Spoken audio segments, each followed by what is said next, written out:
When somebody asks me, what did I do out of college and how did that change?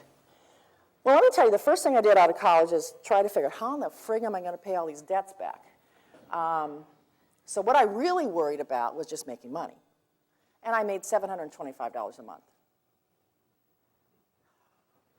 And I realized that wasn't going to work, even though it was a lot of years ago. And so I never had a plan.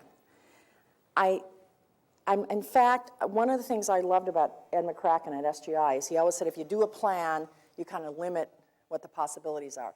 It's not quite that simple. I mean, that's like saying there are no plans in the world. It doesn't work. So, but the spirit of what he's saying is correct. You can hinder yourself by saying, I'm only capable of doing this, and this is my next step, and this is my next step, and this is my next step. That's kind of a boring concept. What I always figured out is if I was really fascinated by something and I could kind of pick up on it and run, that I would get noticed. And I always felt, I hate people that come in and say, what's my next job? My answer usually is your next job is somewhere else. Because, first of all, I don't have time. Let me give you a tidbit. This is a tidbit, Tina. Nobody gives a shit about your career but your mom. And you. And you. Seriously. Your manager doesn't, because your manager's worried about his career. His manager doesn't. Nobody else does. You have to worry about it. That doesn't mean you go asking everybody what your next career job is, because they're worried about their stuff. So you know what? Just do it. Get ready for the job. Do the next job. Prove yourself capable. I always got the next job because they always sort of figured out somehow I'd sort of done it. And gee, Carol's kind of taken that leadership role and we're going to put her there. So the first thing you always have to do is do a good job in what you're assigned to, and then see how you can help. How can you help the corporation? Get on task force.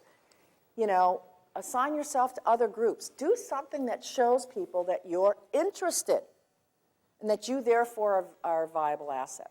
So the way I sort of thought, and by the way, this wasn't formulated at 21. I mean, so I'm not being that stupid. But I always sort of thought, it's kind of that thing you kind of learn in school, which is if you get good grades, people think that's nice. And you get attention if you get the A's, and you know, you're doing a good job. It's that way in business.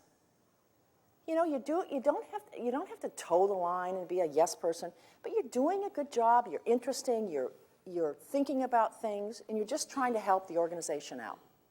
Because if you do that, you know who the biggest beneficiary is? You. And it isn't about somebody else helping you manage that. And so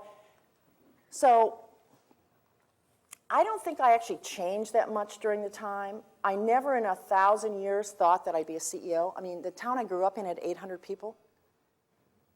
I mean, my company has 6,000, so there you go. So it wasn't, I didn't have that. I call that the male dominant gene, that you have to run something. I didn't have that. That's supposed to be funny. You guys, maybe you're of another era. Maybe it doesn't work anymore. No wonder I'm retiring. So it's just more of make sure you're learning. If you're not learning, then you better move on because you're the one hurt. That means you won't be an interesting person because you're not learning. So if you really aren't learning, go find something else to do. Don't beat yourself. But don't get confused by, now I'm getting into my little rules here. Don't ever get confused by a bad boss. Bad bosses are really good for you because they help you understand what you'll never do when you're a boss. You don't learn as much from a good manager as you do from a bad manager. Because a good manager, things are kind of going well. And you don't think a whole lot about how it's happening. With a bad manager, you figure out pretty fast. It's got to be that way with a professor. You get a bad professor, you're like, ugh. You get a good professor, you just feel good, right? It's that concept. So don't run, don't mix up a learning curve and a bad manager problem. You could still be learning with a bad manager. Stay there. If you truly aren't learning, go someplace else. I mean, that's the biggest piece of advice I can give you on that.